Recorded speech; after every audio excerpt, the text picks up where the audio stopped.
आज हम लोग स्टार्ट कर रहे हैं अपने सेकंड सॉफ्टवेयर से, और वो है आपके पास पेशरी, यानी कि प्योरली कंप्यूटर अकाउंट्स की सॉफ्टवेयर हम लोग स्टार्ट कर रहे हैं। पहले आपका पूरा पेशरी कंप्लीट होगा, फिर आपका क्विक बुक कंप्लीट होगा, लास्ट में इंशाल्लाह आप लोगों का टैली कंप्लीट होगा। सबसे पहले मैं आपको पेशरी का इंट्रोडक्शन देता हूँ कि पेशरी क्या है, गौर से सुनिएगा। Peachtree is an American computerized accounting software prepared by Sage Company. The version of Pastry we are working is 2010. पेशी क्या है? पेशी एक अमेरिकन कंप्यूटराइज अकाउंटिंग सॉफ्टवेयर है जो किसने बनाया है? सेज कंपनी ने बनाया है।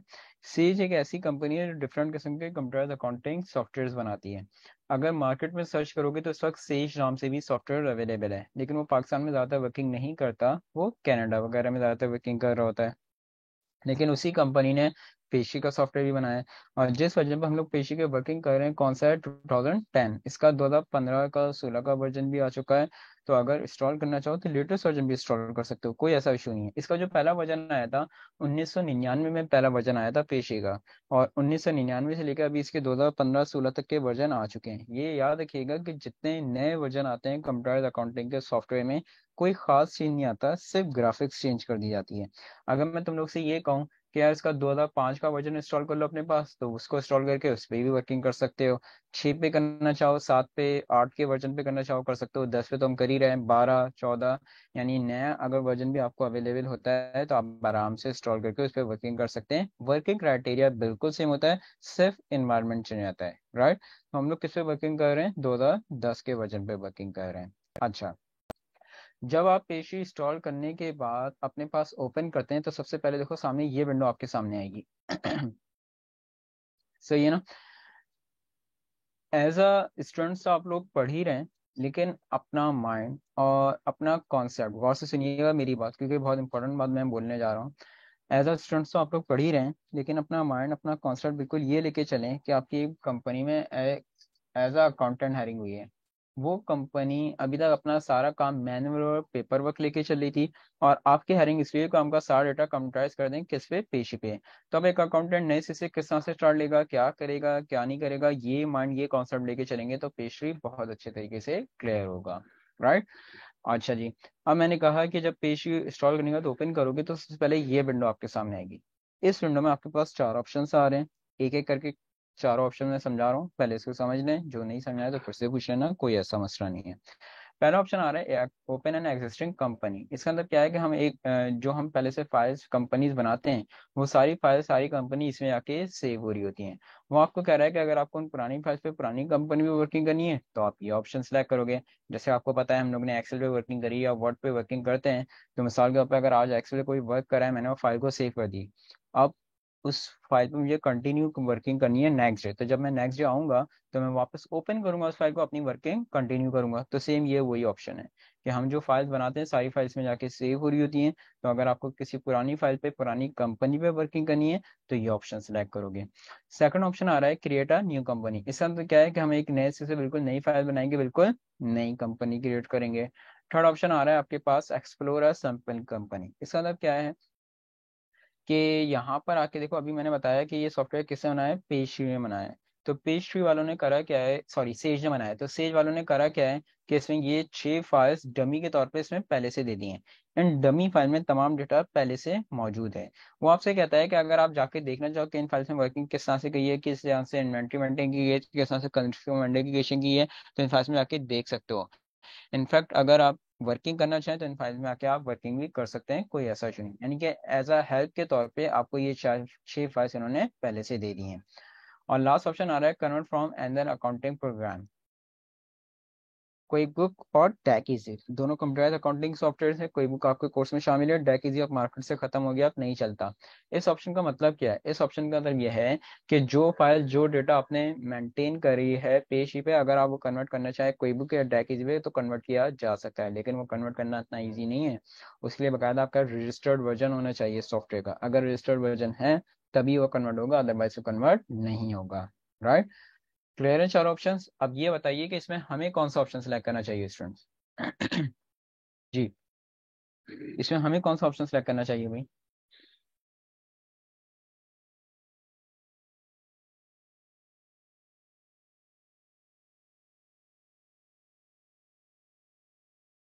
क्योंकि मैंने कहा कि एज अ स्टूडेंट्स आप लोग बड़ी पढ़ ही रहे हैं, लेकिन अपना माइंड और कॉन्सेप्ट देखो ये लेके चलें कि आपकी एक कंपनी में एज अ अकाउंटेंट हायरिंग हुई है, वो company manual work paper work लेके चल रही थी, और आपकी हायरिंग हुई है कि उनका सारा डाटा कंप्राइज करें किस पे, पेशी पे।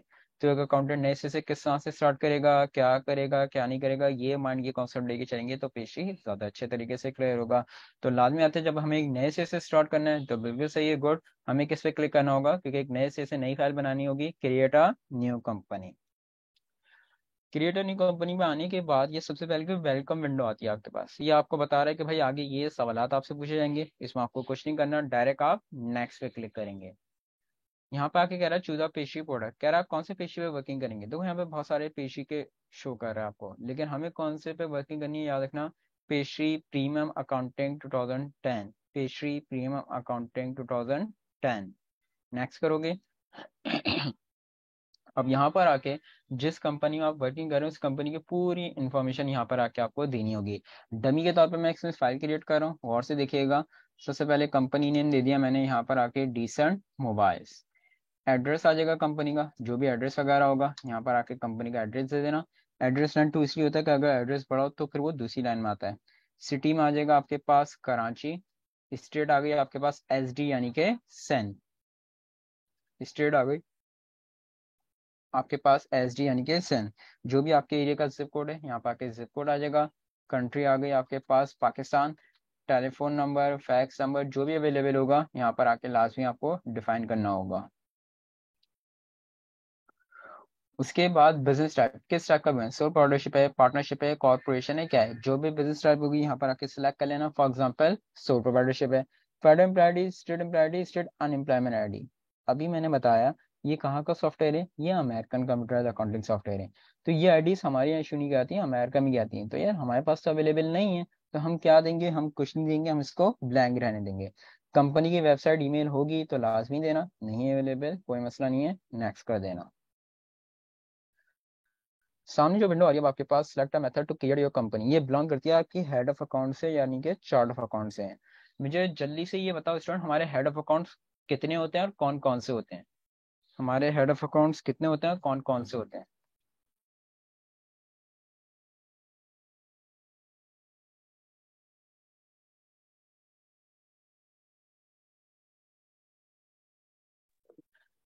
जी स्टूडेंट, हमारे हेड ऑफ अकाउंट्स कितने होते हैं भाई। 5 हेड ऑफ अकाउंट होते हैं, वेरी गुड, सही है बिल्कुल। एसेट्स, लायबिलिटीज, इक्विटी, रेवेन्यू और एक्सपेंस रह गया दूसरा, सेल्स और रेवेन्यू बात एक ही हो गई। रेवेन्यू और एक्सपेंस बिल्कुल सही है, good. Head of accounts is also known as chart of account. Head of account is also known as chart of account, और comprise accounts में इनको याद रखिएगा chart of account ही कहा जाता है। comprise accounts में इनको chart of account ही कहा जाता है। गौर से देखना है इस विंडो को, शुरू के 3 ऑप्शन और एक लास्ट वाला ऑप्शन। शुरू के 3 और एक लास्ट वाला ऑप्शन। अगर इनमें से कोई सा भी ऑप्शन ऑप्शन सेलेक्ट करोगे तो ये क्या करेगा, उसी बिजनेस से रिलेटेड किसी भी कंपनी के आपको बने बनाए चार्ट अकाउंट दे देगा। लेकिन अब आप जिस कंपनी में जा रहे हो आपको तो ये पता होना चाहिए ना कि मेरी कंपनी के हेड ऑफ अकाउंट्स क्या है। इन शॉर्ट, मेरी कंपनी की एसेट्स क्या है, मेरी कंपनी की लायबिलिटीज, मेरी कंपनी के रेवेन्यू, मेरी कंपनी के एक्सपेंसेस। अगर इन चारों में कोई भी ऑप्शन सेलेक्ट करते हो तो मेरे लिए बेकार हो जाएंगे, वो तो बने बनाए जाएंगे। चलो सपोज भी कर लो बने बनाए आ भी गए, 100 अकाउंट इसने बने बनाए दे दिए तुम्हें, सही है, मिसाल दे रहा हूँ मैं, और 10 तुम्हारी कंपनी से मैच भी कर गए, लेकिन बाकी 90 तो बेकार है ना। तो अब क्या करोगे, क्या एक एक करके उनको डिलीट करोगे, ऐसा तो नहीं है। तो हमेशा याद रखो यहाँ पे हम लोग कौन सा ऑप्शन सेलेक्ट करेंगे, build your own chart account. इसका मतलब क्या होगा कि हम नए से अपनी नई फाइल नए चार्ट अकाउंट खुद बनाएंगे हम लोग, राइट। नेक्स्ट करना। उसके बाद आता है option define account segment. Account segment क्या होता है, अकाउंट मास्किंग होती है। अब अकाउंट मास्किंग क्या होती है, अकाउंट्स की ग्रुपिंग करने के लिए, अकाउंट्स की कैटेगराइजेशन करने के लिए इस ऑप्शन का इस्तेमाल किया जाता है। लेकिन पेशी में हमारे पास ग्रुपिंग नहीं दी हुई, तो इसलिए हम क्या लेंगे, no I do not want to use account masking. हम क्या लेंगे, no I do not want to. अगर मैं यहाँ पे यस कर देता हूँ तो आगे जाके मुझे बकायदा इसकी रजिस्ट्रेशन करवानी पड़ेगी, तो रजिस्ट्रेशन तो है नहीं, तो इसलिए हम क्या लेंगे, no I do not want to use account masking. लेकिन अकाउंट मास्किंग होती क्या है, याद रखिएगा, अकाउंट्स की ग्रुपिंग करने के लिए, अकाउंट्स की कैटेगराइजेशन करने के लिए इस ऑप्शन का इस्तेमाल किया जाता है। नेक्स्ट करेंगे। उसके बाद ऑप्शन आता है choose an accounting method, accrual या कैश, दोनों में फर्क क्या है। एक्रूअल में क्या होता है, आपका जो बिजनेस है वो उधार पे भी काम करता है और कैश पे भी काम करता है। अच्छा जी सलमान साहब, काइंडली अपना नेट कनेक्शन चेक करें। मेरी तरफ से वॉइस और स्क्रीन बिल्कुल क्लियर है या डिस्कनेक्ट होकर वापस कनेक्ट हो? हाँ जी, तो मैं क्या बता रहा था कि एक्रेल में क्या होता है कि आपका जो बिजनेस है वो उधार पे भी काम करता है और कैश पे भी काम करता है। जबकि जो कैश है, प्योर कैश होगा, उधार नहीं हो सकता। प्योर कैश बिजनेस की कोई एक एग्जांपल दे सकते हैं स्टूडेंट आप लोग मुझे? प्योर कैश बिजनेस की कोई एक एग्जांपल। जी।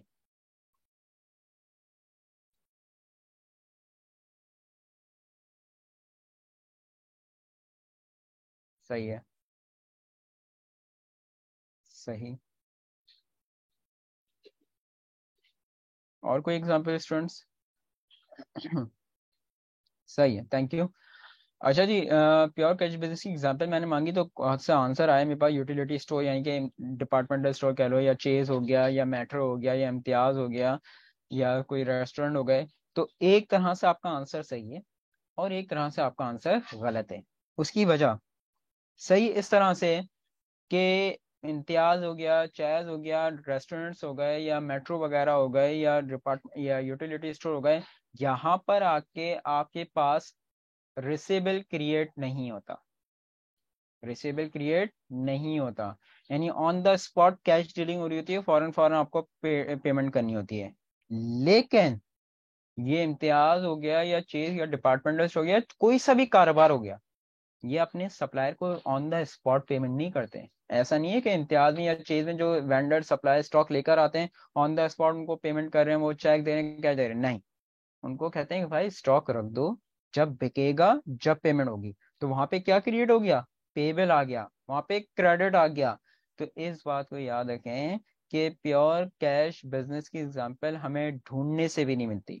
उसकी वजह कि जहां आपने बिजनेस स्टार्ट करा, आपके ना चाहते हुए रिसिबल पेबल ऑटोमेटिकली क्रिएट होता है। रिसिबल ना भी हो, जैसे कि एग्जांपल्स आ रही थी कि डिपार्टमेंटल स्टोर्स आ गए, तो वहां पे बिल्कुल सही बात है कि रिसिबल तो क्रिएट नहीं होता, लेकिन वहां पे पेबल लाजमी होता है। तो ऑन अकाउंट तो आ गई ना, बात आ गई ऑन अकाउंट। तो बात आ गई ऑन अकाउंट, तो भाई फिर हमें एक्रेल की तरफ ही जाना पड़ेगा। और वर्ल्ड वाइड 99.99% जो वर्क हो रहा है वो एक्रेल पे ही हो रहा है। उसकी वजह मैंने क्या बताई कि जहां आपने बिजनेस स्टार्ट करा, आपके ना चाहते भी पेबल रिसेबल ऑटोमेटिकली क्रिएट होते हैं। रिसेबल ना भी हो तो पेबल तो होना ही होना है, सही है। और सिर्फ पेश ही ना आपको ये फैसिलिटी दी हुई है कि यहाँ पे ये पूछता है कि भाई एक्रेल पे बिजनेस है या कैश पे है।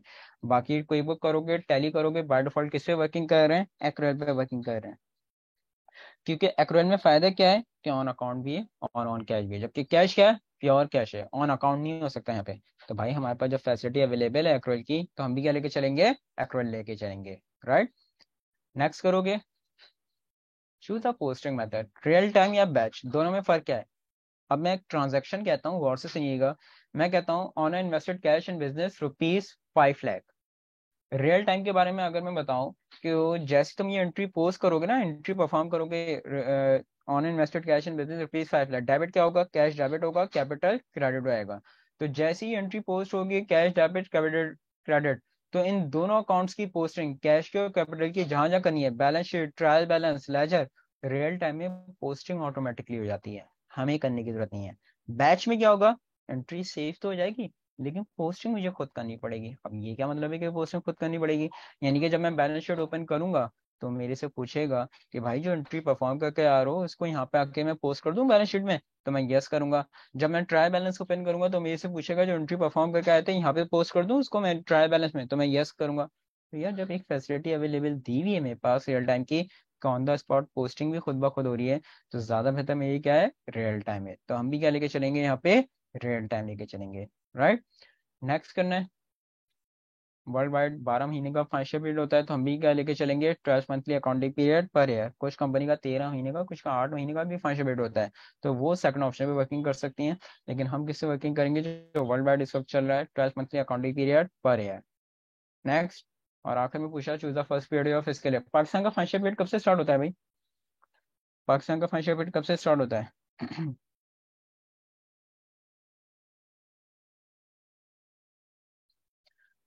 Very good. पाकिस्तान का स्टार्ट होता है जुलाई 1 से और एंड हो जाता है June 30 को। लेकिन जरूरी नहीं है कि पाकिस्तान का अगर जुलाई 1 से हो रहा है तो पाकिस्तान की जितनी कंपनी है, हर कोई जुलाई 1 से अपना फाइनेंशियल पीरियड स्टार्ट करते हैं, नहीं।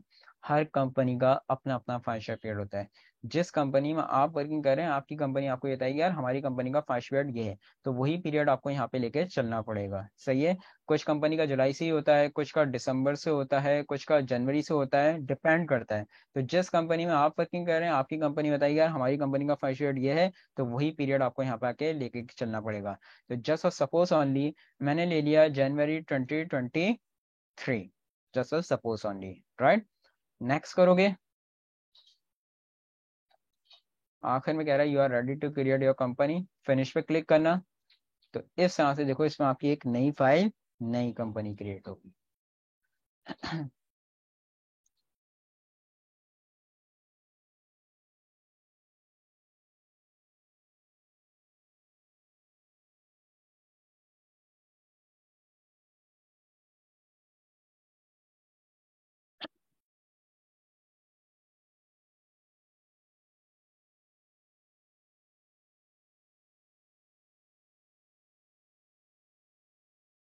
अच्छा जी, जब आपकी एक नई फाइल, नई कंपनी क्रिएट हो जाएगी, तो सबसे टॉप पे देखिए आपकी फाइल नेम आ जाएगा यहाँ पर आके, डिसेंट मोबाइल। सबसे टॉप पे आ गया आपके पास डिसेंट मोबाइल। ये पेशे के नेविगेशन एड्स यानी कि इसके शॉर्टकट्स दिए हुए हैं। अब अगर हम पढ़ना चाहें तो हम इन शॉर्टकट से ही पढ़ सकते हैं, लेकिन वही जो अभी क्लास के स्टार्ट में बात बताता आ रहा था कि अगर आप नया वर्जन करेंगे तो उसकी ग्राफिक्स पूरी चेंज कर दी गई है, सारे ऑप्शंस आगे पीछे कर दिए गए हैं। नया वर्जन इंस्टॉल करते हो तो तमाम ग्राफिक्स आगे पीछे कर दिए, तमाम ऑप्शंस आगे पीछे कर दिए गए हैं। तो इसलिए हम लोग किससे नहीं पढ़ेंगे, हम लोग किससे पढ़ेंगे, मेन्यू से। क्यों? क्योंकि जितने नए से नए वर्जन आ जाए मेन्यूज में कोई चेंज नहीं आता। जो मेन्यूज के 2002 के वर्जन के हैं, वही 5 के हैं, वही 8 के हैं, वही 10 के हैं, वही 15 के, तो मेन्यूज में कोई चेंज नहीं आया, तो हम भी किससे पढ़ेंगे, मेन्यू से पढ़ेंगे।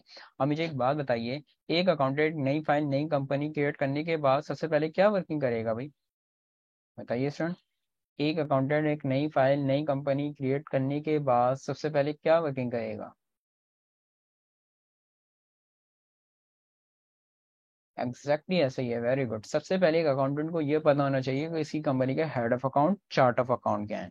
क्योंकि जब तक उसको यही नहीं पता कि इसकी कंपनी के चार्ट ऑफ अकाउंट क्या है, यानी कि एसेट्स क्या है, लाइबिलिटीज कौन कौन सी हैं, एक्सपेंसेस कौन कौन से हैं, वो कोई भी वर्किंग स्टार्ट नहीं कर सकता। तो आज हमें भी सबसे पहले किससे वर्किंग करनी है, चार्ट ऑफ अकाउंट्स पे। और चार्ट अकाउंट की क्रिएशन पेशी में कैसे और कहाँ से होती है, गौर से देखिएगा। मेंटेन मेन्यू में जाके chart of account, maintain menu में जाके chart of accounts.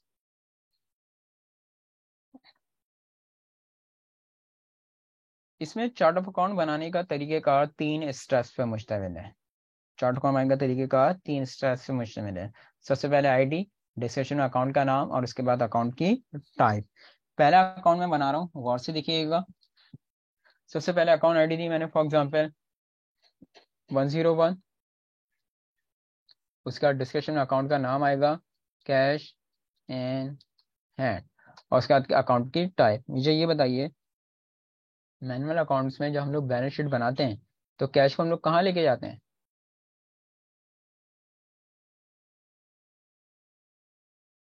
Manual accounts में हम लोग बैलेंस शीट बनाते हैं तो कैश को हम लोग कहाँ लेके जाते हैं, मुझे ये बताइए। वेरी गुड, करंट एसेट्स में लेके जाते हैं। सही है। अब मेरी बात गौर से सुने। देखिए, मैनुअल कॉन्सेप्ट अपनी जगह है, अब हम लोग कंप्यूटराइज कर रहे हैं तो हमें अपने कंप्यूटराइज के हवाले से लेके चलना पड़ेगा। कंप्यूटराइज अकाउंट्स में हुआ क्या है कि इन सॉफ्टवेयर ने अपनी अपनी टाइप डिफाइन कर दी है हर अकाउंट को। तो जो टाइप इन सॉफ्टवेयर ने डिफाइन करी है ना, अब आपको उसी के मुताबिक वर्किंग करनी है, उसके अलावा नहीं। कैश इन हैंड की टाइप पेशी में क्या है, कैश है, तो आप कैश में ही लेके जाएंगे। जबकि अगर मैं शो कराऊं तो इसमें अदर करंट एसेट्स भी दिया हुआ है, ये देखो। लेकिन मैं इसमें लेके नहीं जा रहा, क्यों? क्योंकि इसमें इसकी टाइप क्या डिफाइन कर दी गई है, कैश की टाइप डिफाइन कर दी गई है, तो मैं कैश में ही लेके जाऊंगा। कोई बुक करोगे उसमें अलग टाइप है, टैली करोगे उसमें अलग टाइप है। तो हुआ क्या है कि हर सॉफ्टवेयर ने अकाउंट्स को अपनी अपनी टाइप डिफाइन करी है। तो जो टाइप इन सॉफ्टवेयर ने डिफाइन करी है, अब हमें उसी के मुताबिक वर्किंग करनी है, उसके अलावा नहीं। कैश इन हैंड की टाइप पेशी में कैश है, तो हम कैश में ही लेके जाएंगे, करंट एसेट नहीं। लेकिन अब ऐसा नहीं है कि अगर मैं बैलेंस शीट ओपन करूंगा तो इसका इम्पैक्ट शो नहीं करेगा, नहीं, इम्पैक्ट वही शो होगा जो नॉर्मली अकाउंट्स में हमारे पास हो रहा था, यानी कि करंट एसेट्स में ही जाएगा ये, राइट। तो इस तरह से इसमें चार्ट अकाउंट की क्रिएशन की, जब एक अकाउंट बन जाएगा तो सामने देखो सेव का ऑप्शन आ रहा है, यहाँ से आके आप इसको सेव कर लेंगे। अब जो अकाउंट बना रहा हूँ मैं, गौर से देखिएगा उसको, 102। HBL बैंक, बैंक की टाइप भी इसमें कैश ही दी हुई है। 103 इन्वेंट्री, इन्वेंट्री की टाइप इसमें इन्वेंट्री दी हुई है। तो जहां टाइप चेंज होगी यहाँ पे क्लिक करके आपको टाइप को चेंज करना होगा। ये सारी टाइप सारी हैं देख लो। तो जहां टाइप चेंज होगी यहाँ पे आके क्लिक करके आपको टाइप को चेंज करना होगा इस तरह से। सही है। नेक्स्ट मैं बनाता हूँ 104 office equipment fix assets. Alter S shortcut key है सेव के लिए, इसमें याद रखिएगा। ऑल्टर एस शॉर्टकट की है इसमें सेव के लिए। एक मिनट रुकिएगा स्टूडेंट।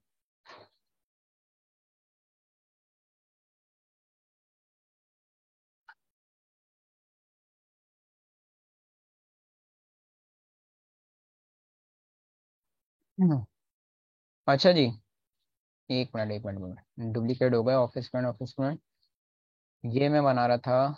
आपके पास हो गया है अकाउंट रिसीवेबल का अकाउंट रह गया यार। 105 पे बना लेते हैं चलो।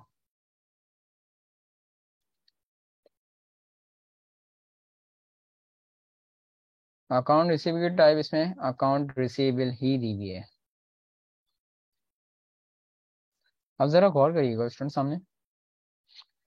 अभी ये मैंने जो 5 हेड ऑफ अकाउंट बनाए हैं, बेशक इन सबकी टाइप अलग अलग है, लेकिन ये सारे हैं क्या? ये एसेट्स हैं ना सारे। मिसाल दे रहा हूँ, सिर्फ मिसाल के तौर पे अभी मेरी कंपनी में सिर्फ यही 5 एसेट्स हैं। अब मेरी स्टार्ट हो जाती है लाइबिलिटी, तो मैं इसको कंटिन्यू कर लूंगा 106 107 108। अगर मैं आप लोगों से ये कहूँ या मेरे एसेट्स लाइबिलिटी रेवेन्यू वगैरह एक्सपेंस वगैरह मिला के तमाम हेड ऑफ अकाउंट मिला के मेरे टोटल 25 हेड ऑफ अकाउंट हैं, तो यार ये कोडिंग कहाँ तक चली जाएगी बताइए मुझे जरा। ये कोडिंग कहाँ तक चलाएगी? अगर तमाम हेड ऑफ अकाउंट में मिला के कहूँ 25 हेड ऑफ अकाउंट है, तो ये कोडिंग कहाँ तक जाएगी हमारी बताओ।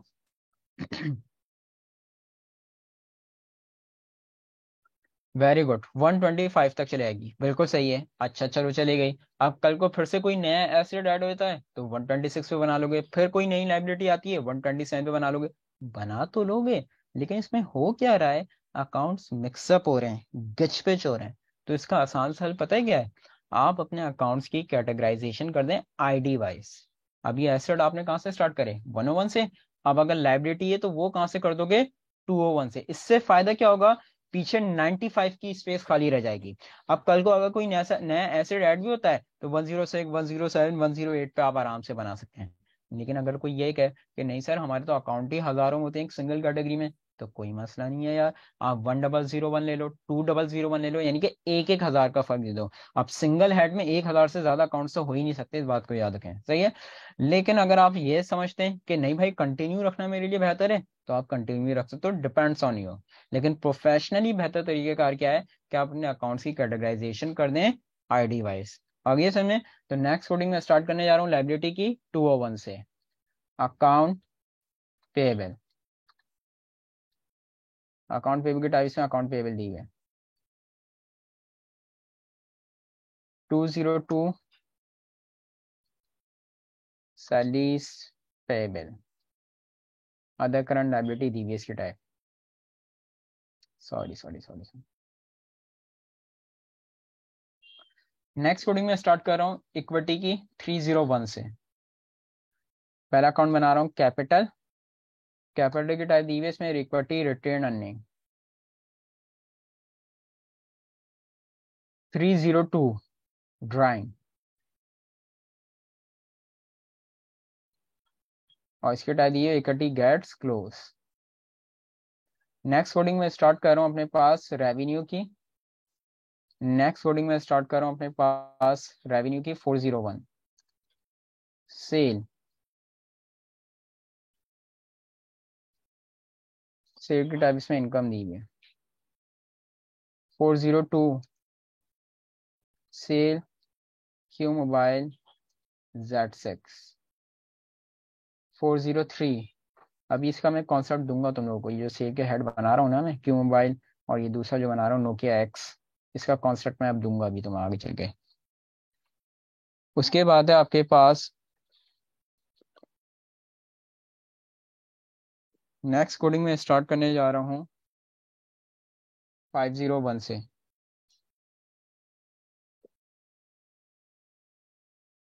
परचेज की। टाइप क्या है इसकी? Cost of sale. 502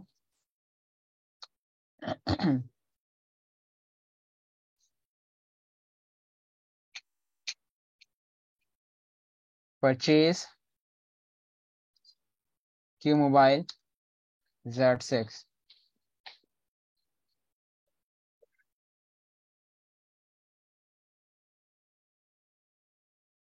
503 purchase Nokia x.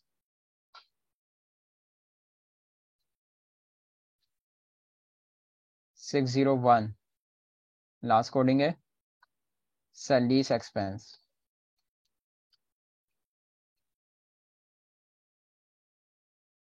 Expense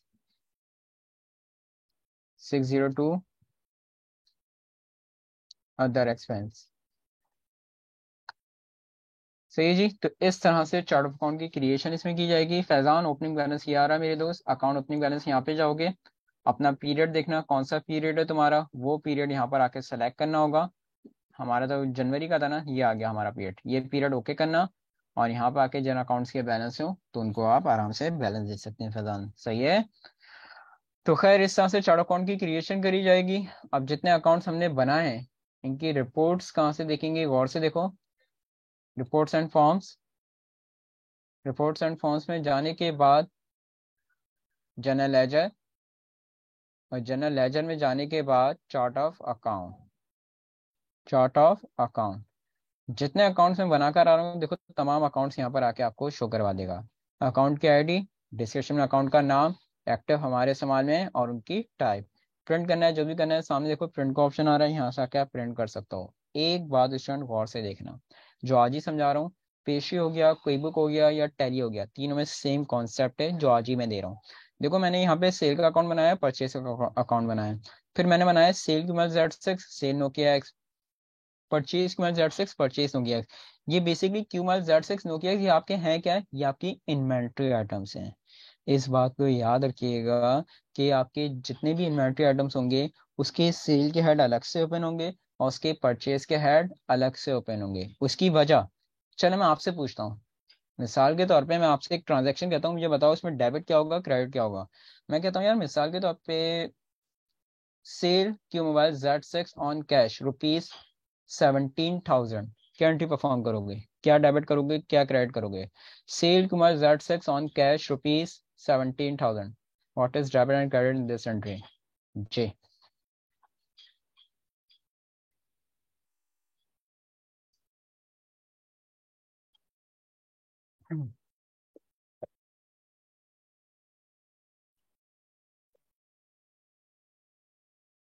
सही है, कैश डेबिट सेल क्रेडिट। अच्छा बाकी स्टूडेंट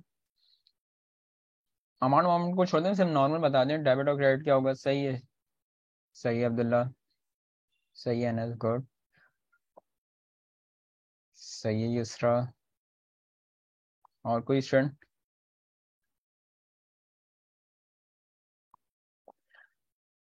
अच्छा जी सही है दानिश, थैंक यू। देखें अब मेरी बात गौर से सुनिएगा, नोकिया का जिक्र ही नहीं मेरे दोस्त, क्यों Z6 है सलमान।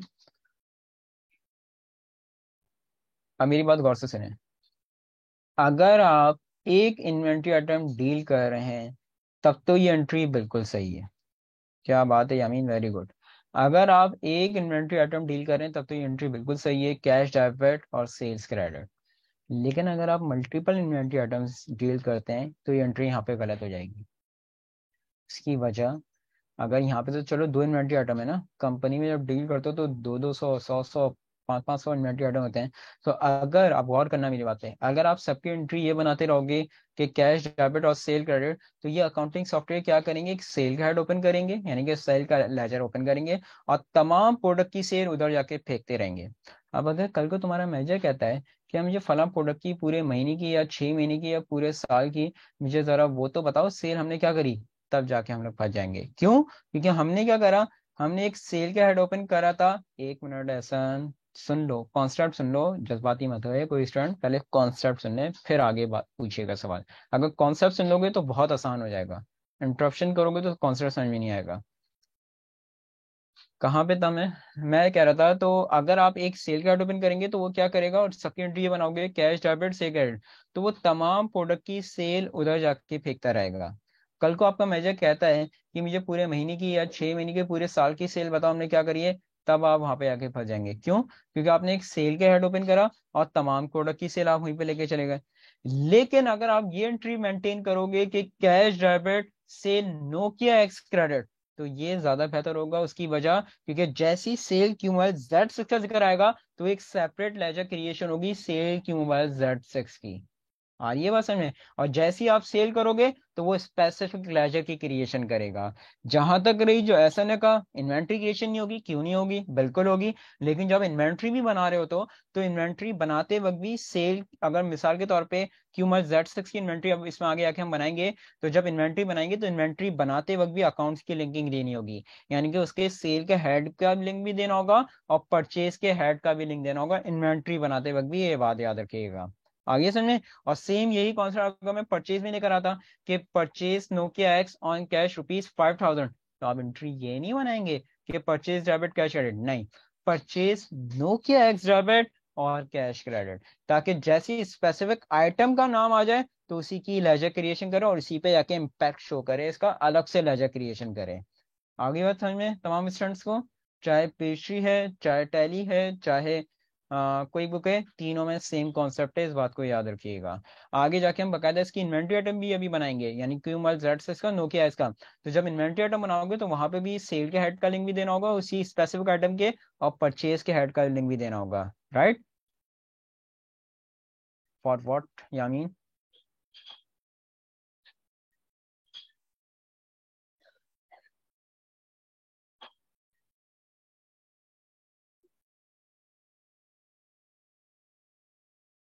अच्छा आपको नीड होगी, लेकिन मेरे दोस्त कंप्यूटराइज अकाउंट्स का तरीकाकार यही है। सही है ना? नहीं, कंप्यूटराइज अकाउंट्स में ऐसे नहीं होगा मेरे दोस्त। अब तुम कंप्यूटराइज अकाउंट्स पढ़ रहे हो तो कंप्यूटराइज अकाउंट्स के लिहाज से चलना होगा, मैनुअल अकाउंट्स को हमें साइड लाइन रखना होगा मेरे दोस्त। अच्छा, अब ये कॉन्सेप्ट तो समझ में आ गया। अब फिर ये क्या समझ में आ रहा है मुझे ये बताएं कि हमने सिंपल सेल और सिंपल परचेज की हेड क्यों ओपन करें, क्या समझ में आ रहा है? सिंपल सेल और सिंपल परचेज के हेड हमने क्यों ओपन करें, मुझे ये बताइए जरा।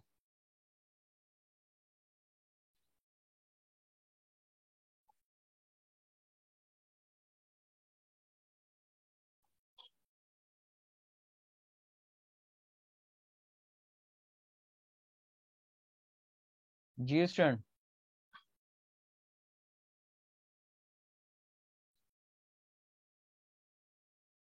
देखिए एक चीज समझ में आती है कि यार दोनों प्रोडक्ट की सेल सम अप होके यहाँ पे शो करेगा और दोनों की परचेज सम अप होके यहाँ पे शो करेगा, ऐसा कुछ भी नहीं है। आगे जाके इसमें हम नेक्स्ट क्लास में इंशाल्लाह कस्टमर वेंडर में बनाना बताऊंगा। सही है ना? कस्टमर कौन होते हैं, जिनको आप सेल कर रहे होते हैं, और वेंडर्स कौन होते हैं, जिनसे आप परचेज कर रहे होते हैं। जब इसमें कस्टमर की डेटा एंट्री मेंटेन करते हो तो वहां पर आके हमें अकाउंट का लिंक देना होता है। वो पूछता है भाई कस्टमर की बिलोंगिंग किससे, कस्टमर का ताल्लुक किससे, मुझे ये तो बताओ। तो वहां पर आके हमें ये अकाउंट लिंक करना होगा सिंपल सेल का।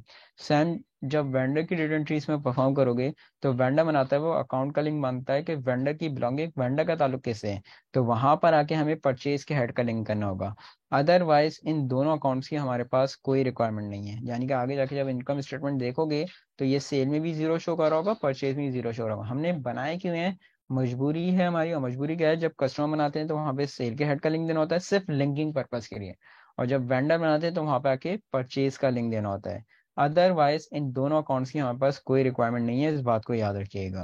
क्लियर हो गई बात? तो ये हो गया आपके चार्ट ऑफ अकाउंट्स कंप्लीट। एक और टॉपिक आज हम लोग परफॉर्म करते हैं और वो है आपके पास जनरल जनरल एंट्रीज। पेशी में जनरल एंट्रीज कैसे और कहाँ से बनाई जाती हैं, गौर से देखिएगा। मेंटेन मेन्यू में जा, सॉरी, टास्क मेन्यू में जाके general general entry, task menu में जाके जनरल जनरल एंट्री। लेकिन एक बात याद रखें, यहाँ से आप तमाम एंट्रीज परफॉर्म करेंगे, गौर से सुन लीजिएगा मेरी बात को। यहाँ से तमाम एंट्रीज परफॉर्म करेंगे आप सिवाय इन्वेंट्री की सेल परचेज की। इन्वेंट्री जो अभी अभी बता कर आ रहा हूँ, क्यूमार Z6 और नोकिया, वो आपकी इन्वेंट्री आइटम है। अगर उसकी सेल्स और उसकी परचेज हो रही है तो वो एंट्री यहाँ से परफॉर्म नहीं होंगी। उसकी वजह यह है कि क्योंकि उसके लिए पूरा इसमें सेपरेटली अलग से सेल्स और परचेज प्रोसीजर बिल्कुल सेपरेटली दिया हुआ है। इन्वेंट्री की सेल परचेज के अलावा आप तमाम एंट्रीज यहाँ से परफॉर्म करेंगे। कोई भी एक्सपेंस हो रहा है, विड्रॉल हो रहा है, इन्वेस्टमेंट हो रही है, all entries perform from here except sales of purchase of inventory. Right. अच्छा जी, अब आए थे हम लोग जनरल एंट्री पे। सबसे पहले जिस डेट को एंट्री परफॉर्म की जा रही है, यहाँ पर आके आपके पास एंट्री डेट आ जाएगी। रेफरेंस नंबर होता है entry number, serial number. First entry perform की जा रही है, मैंने दे दिया 01। अब सिंपल सी एक नॉर्मल सी एंट्री मैं कहता हूँ, for example on invested cash in business ₹1 million. क्या डेबिट होगा क्या क्रेडिट होगा, सिर्फ ये बता दो। On invested cash in business ₹1 million, क्या डेबिट करोगे क्या क्रेडिट करोगे?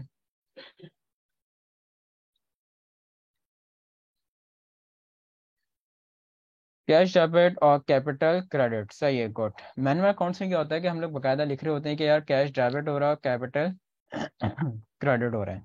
लेकिन कंप्यूटराइज अकाउंट्स में आपको लिखने की जरूरत नहीं है। आप क्या करोगे, मैंगफैंग ग्लास आ रहा है, इस पर क्लिक करा, जितने चार्ट अकाउंट बनाकर आए थे देख लो, तमाम अकाउंट्स यहाँ पर आ गए। डेबिट क्या हो रहा है, कैश सामने आ रहा है, कैश इन हैंड डेबिट, और उसी के नीचे कैपिटल क्रेडिट। डेबिट में डेबिट अमाउंट आ जाएगा आपके पास 1 मिलियन, और क्रेडिट में क्रेडिट अमाउंट आ जाएगा आपके पास 1 मिलियन। और डिस्क्रिप्शन हम नरेशन लिख देंगे, जो हम लिख देते टू रिकॉर्ड ऑन इन्वेस्टमेंट। इतनी लंबी नरेशन देगी नहीं, सिंपल सी नरेशन दे दो, ऑनर इन्वेस्टमेंट, दैट्स इट। तो इस तरह से इसमें जन एंट्री परफॉर्म की जाएगी। याद रखिएगा, एक रेफरेंस समय में सिर्फ एक एंट्री परफॉर्म होगी। अब ऐसा नहीं है कि दूसरी एंट्री परफॉर्म करनी है तो इसी के नीचे से कंटिन्यू जाओ, नहीं। एक रेफरेंस समय में सिर्फ और सिर्फ एक एंट्री परफॉर्म होगी। जब एक एंट्री परफॉर्म हो जाए तो सामने देखो सेव का ऑप्शन आ रहा है, यहाँ से आकर आप इसको सेव कर लेंगे। Right. Second, just for practice एक दो एंट्री और परफॉर्म कर लेते हैं। अब मैं कहता हूँ for example deposit cash in bank ₹3 lakh. Deposit cash in bank ₹3 lakh. 3 lakh तो बहुत कम हो जाएंगे, 4 लाख, चलो 1 लाख बढ़ा लेते हैं। Deposit cash in bank ₹4 lakh. Just a minute Yameen, सही है। बैंक डेबिट कैश क्रेडिट सामने आ रहा है, SBI बैंक डेबिट और कैश क्रेडिट। डेबिट में डेबिट अमाउंट आ जाएगा आपके पास 4 लाख, और क्रेडिट में क्रेडिट अमाउंट आ जाएगा आपके पास 4 लाख। और यहाँ पे आके आप नेशन देंगे deposit cash in bank. Job का कॉलम जो आ रहा है मेरे दोस्तों, ये याद रखिएगा, किसी स्पेसिफिक कस्टमर के लिए अगर आप कोई एंट्री परफॉर्म कर रहे हैं, किसी को सर्विस प्रोवाइड करते हो, कोई स्पेसिफिक एंट्री परफॉर्म की आ रही है, तो उस जॉब का उस कस्टमर का यहाँ पर आके सिर्फ हमें लिंक देना होता है, उस जॉब का लिंक देना होता है हमें। इसके लिए ये जॉब का कॉलम दिया हुआ है। डिपॉजिट कैश इन बैंक, एक लास्ट एंट्री और परफॉर्म करते हैं। Paid salaries to employees from bank ₹1,25,000, क्या एंट्री बनेगी?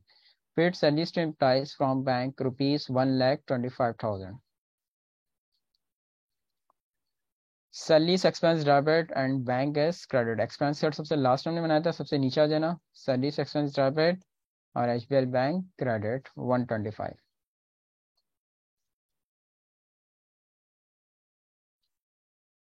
Paid salaries,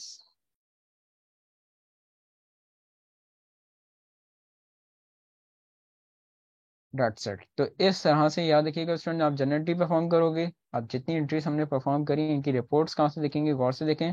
reports and forms के मेन्यू में जनरल लेजर। जनरल लेजर में जाने के बाद तीन रिपोर्ट्स हैं इसकी। पहली है जनरल जनरल, दूसरी है जनरल लेजर, और तीसरी है जनरल लेजर ट्रायल बैलेंस। पहली रिपोर्ट थी क्या, जनरल जनरल। ये रिपोर्ट देखो, आपको जितनी एंट्रीज आपने परफॉर्म करी है तमाम एंट्रीज यहाँ पर आके आपको शो करवा देगा। जिस डेट को आपने एंट्री परफॉर्म करी है, एंट्री डेट आ गई आपके पास। यहाँ पर आके आपके पास अकाउंट आईडी शो कर रहा है, उसके बाद रेफरेंस नंबर शो कर रहा है, जो डिस्क्रिप्शन यानी नरेशन दी थी वो बता रहा है, और डेबिट और क्रेडिट अमाउंट भी यहाँ पर आके शो कर रहा है। नीचे आके एंट्रीज का बैलेंस भी करके लेकर आ रहा है। अब जस्ट सपोज मुझे देखना था कि ये मैंने क्या एंट्री परफॉर्म करी, आप इस पर डबल क्लिक करें, ये आपको इस एंट्री पे ले आएगा। यहाँ पर आके इस एंट्री को एडिट करना है, कोई अकाउंट चेंज करना चाहो अकाउंट चेंज कर सकते हो। अमाउंट चेंज करना चाहो अमाउंट चेंज कर लो, जब एडिटिंग कर दो तो वापस सेव कर लो। इनफैक्ट अगर एंट्री को डिलीट करना चाहते हो, सामने देखो डिलीट का ऑप्शन आ रहा है, यहाँ से एंट्री को आप डिलीट भी कर सकते हैं। डिलीट करना चाहो तो यस, नहीं करना तो नो। सेकंड रिपोर्ट थी मेरे पास लेजर। जैसे कि टी अकाउंट होता है सेल्फ बैलेंसिंग फॉर्म में, जो जो हेड्स आपने ट्रांजैक्शन में यूज करेंगे साथ साथ उनका देखो लेजर क्रिएशन होता रहेगा। कह रहा है कैश का ओपनिंग बैलेंस ये था, ये गया, एंडिंग ये पड़ा हुआ है। बैंक का ओपनिंग ये था, ये गया, एंडिंग बैलेंस ये पड़ा हुआ है। जो जो हेड्स अपनी ट्रांजेक्शन में यूज करेंगे साथ साथ देखो लेजर क्रिएशन होती रहेगी। और लास्ट रिपोर्ट थी मेरे पास ट्रायल बैलेंस। ये देख लीजिए, पूरा ट्रायल बैलेंस भी ऑटोमेटिकली क्रिएट करके लेकर आ रहा है। इसमें हमें कुछ करने की रिक्वायरमेंट नहीं है। तो देखें, कंप्यूटराइज अकाउंट्स का कोई सा भी सॉफ्टवेयर हो, चाहे पेस्ट्री हो, चाहे क्विक बुक हो, चाहे टैली हो, उसमें फायदा ये होता है कि सिर्फ आपको डेटा एंट्री परफॉर्म करनी है, तमाम रिपोर्टिंग ऑटोमेटिकली कर रहा होता है। अभी यही वर्किंग अगर मैं मैनुअली कर रहा होता तो सबसे पहले मैं जनरल जनरल बनाता, फिर टी अकाउंट बनाता, फिर ट्रायल बैलेंस बनाता, और अगर आगे की बात करें तो इनकम स्टेटमेंट, बैलेंस शीट वगैरह। लेकिन कंप्यूटराइज में फायदा क्या है कि सिर्फ आपने यहाँ पे रिटर्न डी परफॉर्म करी, पूरा जनरल जनरल, पूरा लेजर, पूरा ट्रायल बैलेंस ऑटोमेटिकली क्रिएट कर रहा है, हमें इसमें कुछ करने की रिक्वायरमेंट नहीं है। आगे बस समझ में क्लियर है यहाँ तक तमाम स्टूडेंट्स को? तो आज हमारा पेशी का इंट्रोडक्शन हुआ है, स्टार्ट हुआ पेशी, इंट्रोडक्शन हुआ। उसके बाद फाइल क्रिएशन कैसे की जाती है, फिर चार्ट ऑफ अकाउंट कैसे बनते हैं, फिर जनरल एंट्रीज कैसे परफॉर्म की जाती हैं, यहाँ तक कि आज हमने परफॉर्म कर लिया है। इंशाल्लाह नेक्स्ट क्लास में अब हम लोग इससे आगे बढ़ेंगे, और नेक्स्ट क्लास में हम लोग बिल्कुल नया टॉपिक करेंगे अपने पास, कस्टमर्स, वेंडर्स और इन्वेंट्री की डेटा एंट्री कैसे परफॉर्म करते हैं। तो नेक्स्ट क्लास में ये हमारे टारगेट होंगे। क्लियर स्टूडेंट यहाँ तक तमाम स्टूडेंट्स को? जी स्टूडेंट्स।